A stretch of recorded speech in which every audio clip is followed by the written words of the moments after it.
And if you are a dietitian or you work in the area of nutrition, you've probably heard a lot of your clients say, you know what, I'm not really sure, when I'm hungry or when I'm not, or, sometimes I'm really quote unquote good throughout the day, right? So I eat really well throughout the day, or I'm restricting throughout the day, sometimes is what we hear, which is not what we want. But then that can lead to overeating later in the evening, and that can start this cycle of undereating and overeating that can make it really hard to break out of it. So tonight, we are going to be talking about how recognizing hunger and fullness cues can really help our clients move that needle forward with making progress. So I'm going to start sharing my screen here and let's get started. All right, so we're going to start with helping our patients understand the hunger and fullness scale. So the first thing that we're going to talk about tonight is, what is hunger? So what is hunger? Well, I put the baby here because the babies and human babies we are so good at recognizing what hunger and fullness is, and we are very vocal about it. So hunger is our body's way of telling us that we need to actually nourish ourselves to sustain life. And that can lead to, a lot of times, very uncomfortable feelings if we've waited too long, physical discomfort, emotional discomfort. So that can be part of hunger, but there can also be pleasant senses of hunger as well. But what we need to also recognize throughout this process of using the hunger fullness scale is that it can also be including emotions, moods, and just overall even lack of sleep can change the way that we actually use food and our hunger fullness cues.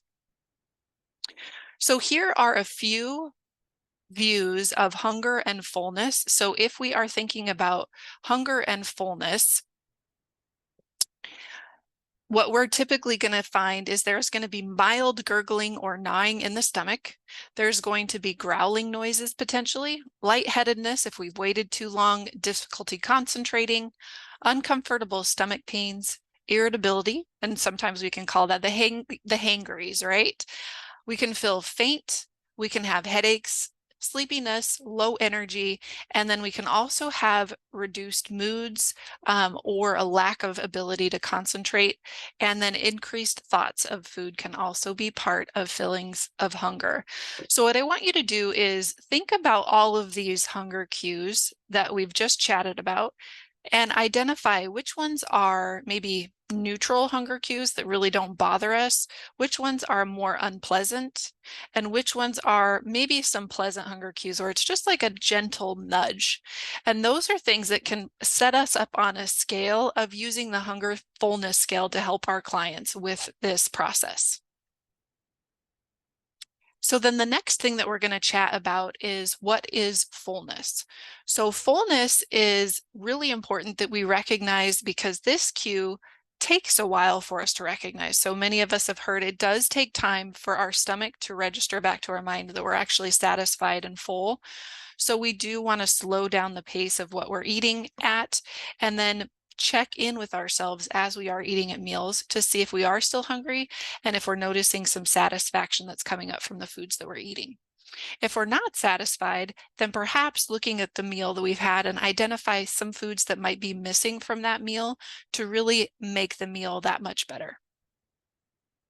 So what are some signs of fullness? When we're thinking about fullness, things that we may think of are how we feel in our stomach. So are we noticing maybe some distension, some bloating, maybe some discomfort, or are we just noticing that, oh, I'm filling up now and this feels good? We can also feel fullness in our head. So sometimes we may notice that we have improved concentration, we have improved mood when we're eating more, and then we also might notice that overall our energy level is improving if we have waited too long. The other piece is, as we are eating, we may notice that our body is feeling more comfortable and settled. In addition, with hunger and fullness can lead to discomfort as well. So many of us know that there can be a time where, oof, I overate. So we have that big exhale, and that can lead to us maybe leaning back in our chair a little bit and stretching things out. Then that next cue might be, a little bit more discomfort where, oh man, I physically don't feel good. And then the last one is that we get sick because we've overeaten and we're too full.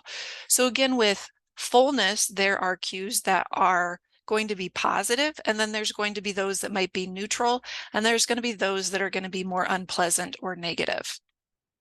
So let's dive into how we use the hunger and fullness scale with our clients. I'm going to walk first through the number scale system. Everyone's hunger and fullness cues will be slightly different, but these are some cues that our clients can use to consider when they are using the hunger fullness scale.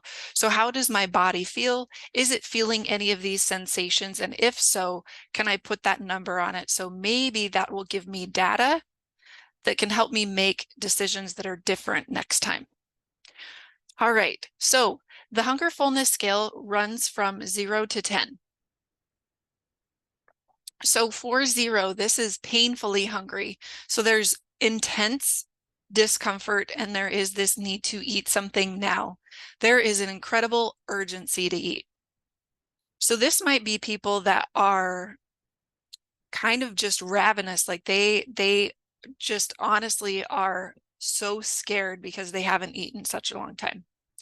One is starving. So this might be where we have some, weakness that we need to sit down. We don't have a lot of good concentration. We're lightheaded. We're dizzy because, we've waited too long to eat, but it's not quite as urgent. There is definitely some physical discomfort. Number 2 is very hungry. This is where you might have the case of the hangries. We're very irritable. We've waited too long and we say that we could eat anything because it's just like, oh, I'm just so cranky. I need to eat something right away. Number 3 is really just hungry. I'm ready to eat. I'm not uncomfortable yet, but I do know that if I don't eat soon, I am going to experience some of those moods that are really uncomfortable. 4 is slightly hungry, and this is a time when you could actually wait to eat. You're starting to think about food. So that's the cue that I always like to give my clients is you're starting to think about food. It might be something where you're just like, oh, I'm thinking about food, and then you move on with your day. But that's an indication that you actually need to start preparing for your next meal or your next snack, because if you wait too long, then we're going to get to those uncomfortable hunger cues that can eventually lead to the uncomfortable fullness cues. 5 is neutral. 5 is neither hungry nor full. 6 is we're filling up, so we could eat more. We're getting satisfied. Our mood is improving. We're getting more energy. We're getting more, like, a sense of humor is returning. So 6 is a really good place to be. We're starting to feel really good. 7 is comfortably full, and this is where the hunger is gone and we're feeling satisfied, and we could move away from the table if we wanted to because we're completely satisfied with that meal. We're good to go. 8 is a little too full.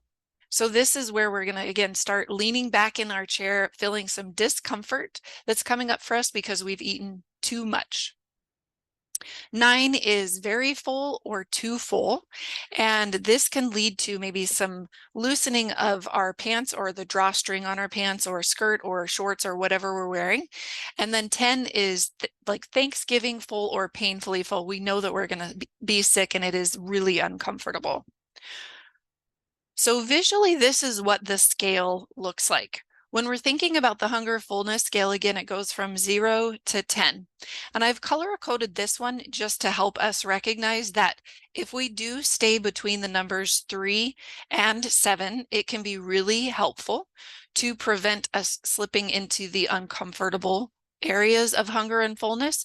Because again, if we are in the area of uncomfortable hunger, it can lead to us not being as mindful about our food choices, which can lead to us becoming over full because we are trying to accommodate because we've waited too long or our meals weren't meeting our needs. So typically, if folks are staying between the numbers 3 and 7 throughout the day, a lot of the research does show that they might be eating every 4 to 5 hours if they're eating meals. If they're eating smaller meals more often and including snacks, then maybe they're eating every 2 to 3 hours. But that can help us set up a structure for our clients when they are using the hunger and fullness scale. So that is an overview of how we can help our clients start recognizing hunger and fullness and how we can help them start using the Hunger and Fullness Scale. But if you do have any questions in the chat that come up over the next little bit, feel free to drop your questions or comments below. And I hope this was helpful with helping you connect your clients with the Hunger and Fullness Scale. All right, everybody, thank you so much for coming and have a wonderful evening. Good night. To get that figured out.